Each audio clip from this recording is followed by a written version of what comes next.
Hi everyone, this is Tanya from Flying Dog Studio. Thank you so much for joining for part 3 of my Derwent Graphitint painting experiment. As I said in the previous video, I tried to make it in 2 videos, but it just took a little longer than I thought, so we ended up with 3. Basically, in this video, we are going to be adding the finishing colors for the building, kind of the finishing touches on some things, and adding in some more shadows and doing a little detail work on those steps, because those steps are actually brick and I did not line the brick in. I wanted to freehand those. I didn't want that to be a hard line.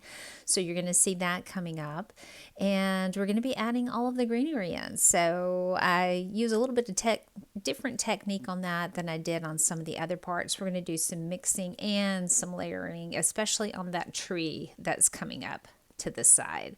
So I want to remind you as well, I mentioned it in the last video, so I'll mention it in this one. I did do a line drawing on this and I put it on my blog, and that is JSAFlowerPower.blogspot.com. You are welcome to download that so that you can print it if you want to. You can lay your piece of paper on top, if you're using a tablet, lay it on top of your tablet and use it as a light box and trace it if you want to trace it. You can print it off and hold it up to, if you have a light box, you can put it on the light box, or you can hold it up to a window if you have a sunshiny day and trace it that way. If you would prefer to draw it free-handed, I have also put the line drawing up under a grid, and it's a 1-inch grid, and I believe this is a 6x9-inch piece of paper that I'm using. I have all that information over on the blog, so you can check the description. I have that down below. Personally, what I did was I did a light sketch, and then I came back and did some loose pen on top. I didn't want to do it very detailed, so that's what I chose to do, but I'm not someone, I do have a loose drawing where I'm using a fountain pen, and I'll try to remember to link that down below as well, where I'm drawing a barn, and I don't sketch it out beforehand with pencil. I just started drawing the barn with a fountain pen. But for me, I love the crutch of sketching it beforehand. So if you like doing that, however you want to do it, it is there for you to do. So I'm using some of the same colors that I used last time. And this works much the same way as watercolor. So if you put the color down and you come back, put the same color on top, it's going to get darker. So that's wonderful. And that's what I'm doing here. I'm using the same colors. I'm using that autumn brown, and I believe I used some russet in here. I'll be sure to put those on the screen if I don't mention them, so you'll know what I'm doing. But I wanted to get I don't know if they were concrete. They're the little rectangle things on either side of the door and then at the side of the building. So I wanted to come in and get those colored in. So I wanted to be a little bit lighter than the rest of the building. They were white. I didn't want them white. I wanted to put a little bit of color on them. So that's what I'm doing here. So I'm going to be quiet, and I'm going to hop back on in a few minutes and talk a little bit more about what I'm doing.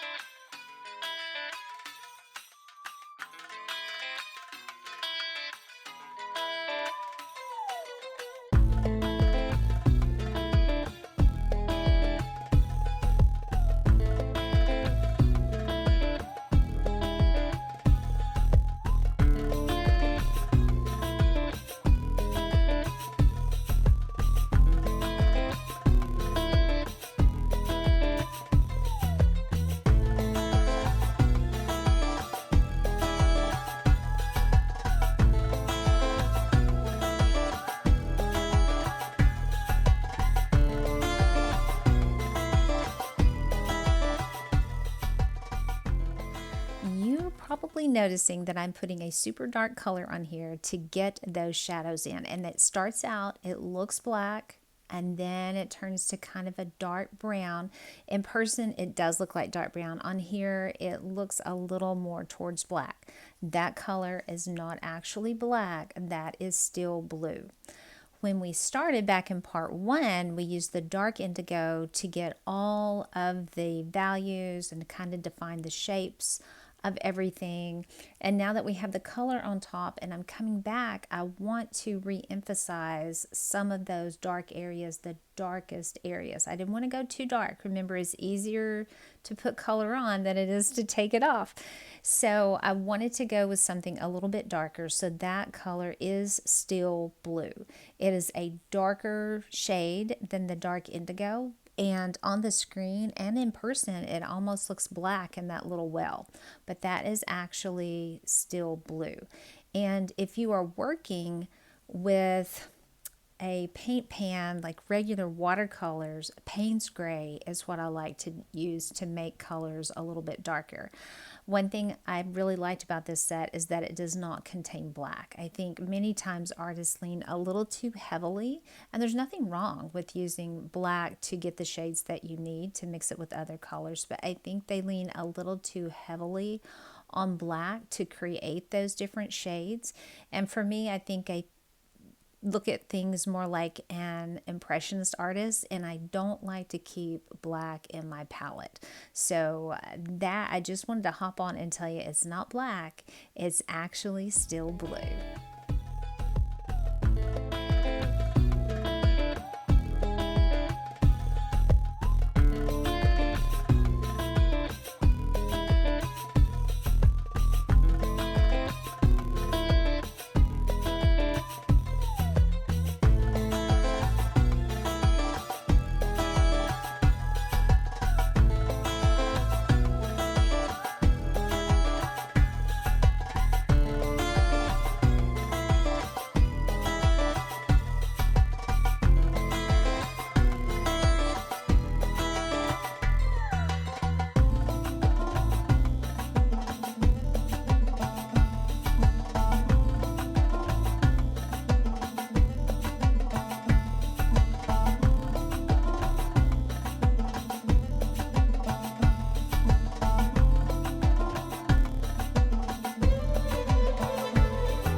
It is time to work on that tree coming up beside the building.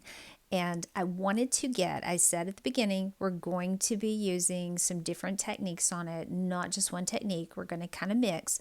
I knew the center of it needed to be nice and dark. And what you can't see is over to the side off camera, I have my color swatching sheet that I made before I ever started using these. So I know what colors are going to work together and how they're going to layer because I did that color swatching as a layered sheet. So I know how it's going to work. And my light source for this piece was coming from the left-hand side, the upper left coming down. So a lot of the building was in shadow. It was kind of strange the way some of the shadows hit it, but this particular tree, it had a lot of dark in the center, had some green around the bottom part, and then almost a yellow green up at the top.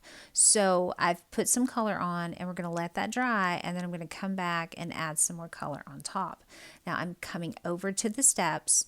I know that I am going to add some bricks on top of that. So I'm trying to get some shadows down there first before I actually come and put the bricks on top. And that's what I'm doing with a lot of these.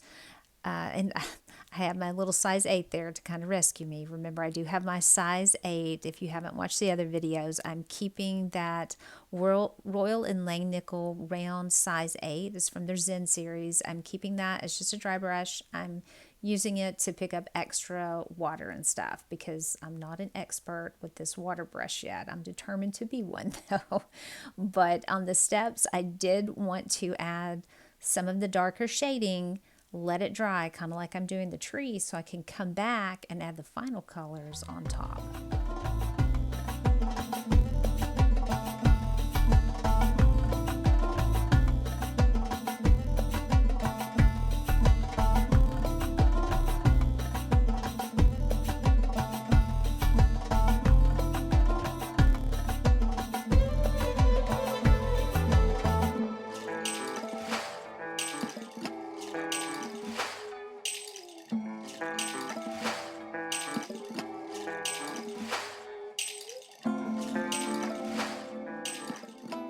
It is finally time to add color to that tree, and we are starting out with some meadow on there. And I'm not gonna lie, this was a bit of a struggle for me.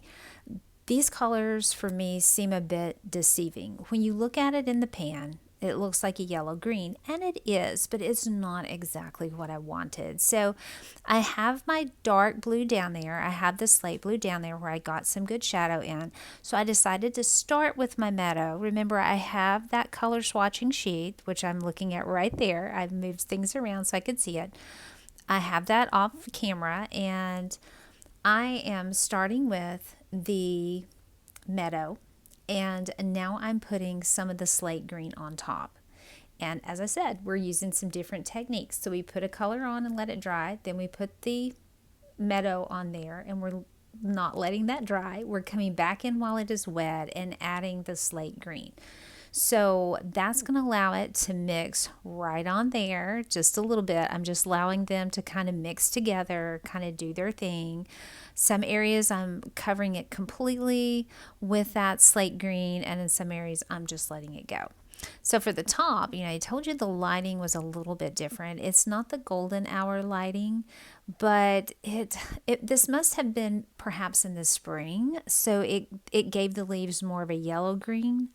And that's what you're seeing up at the top. So we're just going to use some meadow up there. Now I've gone in to that ocean blue, and I'm going to try to mix with that meadow a little bit of a green so that I can dab some green on top. So this is the third technique that I'm using on this tree. The tree got the works. It got the works. So we layered colors, we allowed colors to mix while they were wet, and now I've pre-mixed color and put it on top. And again, everything on this tree, even though this is 100% cotton paper, everything on this tree is still a little bit damp while I'm doing this. And now we're working on the trunk, and tree trunks, most people will go for the brown when they're doing tree trunks, but on a whole, for most trees, if you go out and take a look at a tree right now, the bark is going to tend toward gray. So we're not going to use brown on that. We're going to use gray.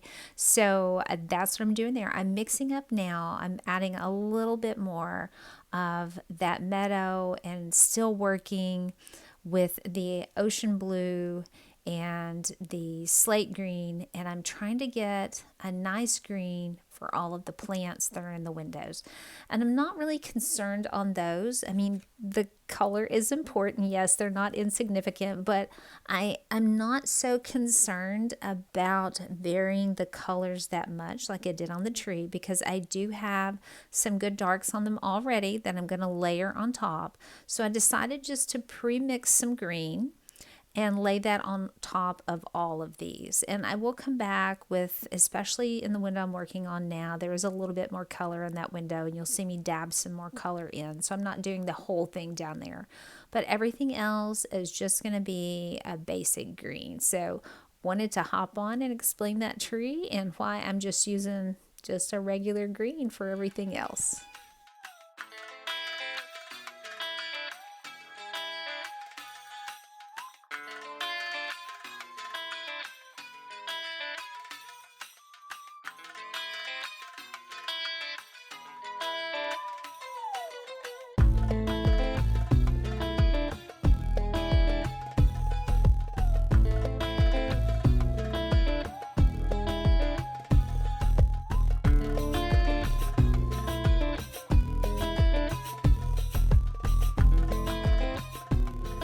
If you were looking for a red, if you're doing brick, if you're doing flowers, that autumn brown tends toward red. It has a good red base to it.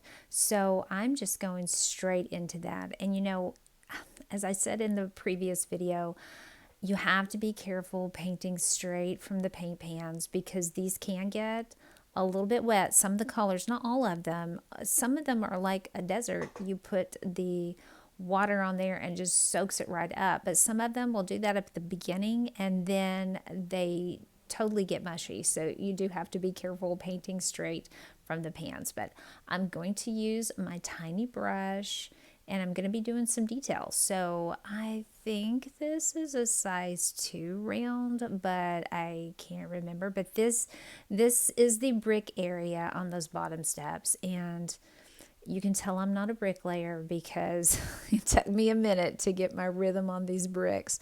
So I am using the autumn brown over to the side. I didn't mix anything with it. I didn't want to use it straight out of the pan. I wanted to be able to control the consistency of it. So by keeping it over in the mixing area and adding a little water as I need to, then excuse me, and then I can make the bricks.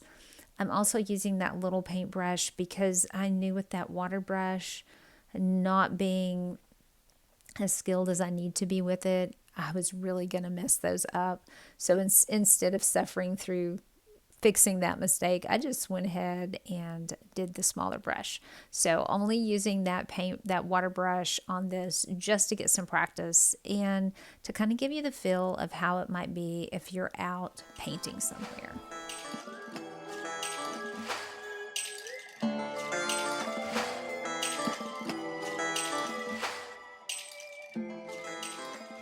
I am pulling out that color chart because it is time to do something about the background. And this building was butted between 2 other buildings, and I kind of just extracted it out of the scene and wanted to do it by itself. So I decided on the ocean blue. I could have left it just like this, but I really wanted to add something in the background to add a little bit of visual interest. And I knew I didn't want to go too dark, so I decided to take the color and put it over in the mixing palette so that I wouldn't go too dark too quickly. So immediately what I did was go too dark too quickly because, you know, we're still learning on these colors. That's why this is an experiment. So you're going to see me try to fix this. I'm trying to wipe the color off my brush. So I decided to bring out the round, and I once again did not get a cup of water.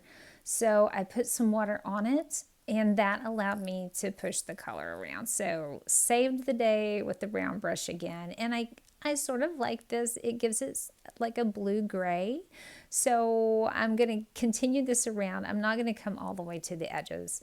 I just want it to be kind of loose around here. And it wasn't there in the first place. So I can make it any way I want to. So that's what I'm going to do here. And you'll see me pick up the round brush occasionally like that, just to add some water in or to remove some color or to move some stuff around. I'm also going to put some color in front of the building on the ground. There were like maybe some bricks, some textured stuff, but I didn't want to get into all of that. So I'm just going to put some color down there and blend it up along the sides.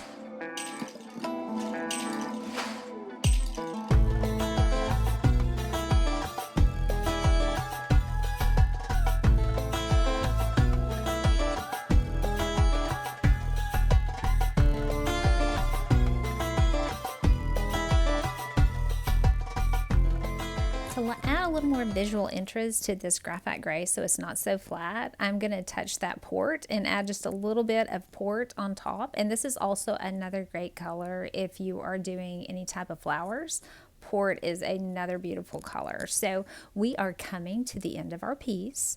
I appreciate your being here. If you have any comments or questions about this piece, please put those down below. Also, tell me where you're from. Put that down in the comments because I would love to know where you guys are from. So drop that down there and let us know where you guys are from. So thank you so much for joining. I want to show you one more thing before we go, and it's coming up right now. Look at it sparkle. Can you see the sparkles in there? Does graphite do that? Does it sparkle? If you know if graphite sparkles, let me know because I'm ignorant about whether or not graphite sparkles, but I thought that was really pretty, especially up in the dark areas. So anyway, thanks so much for being here. I will see you in the next one.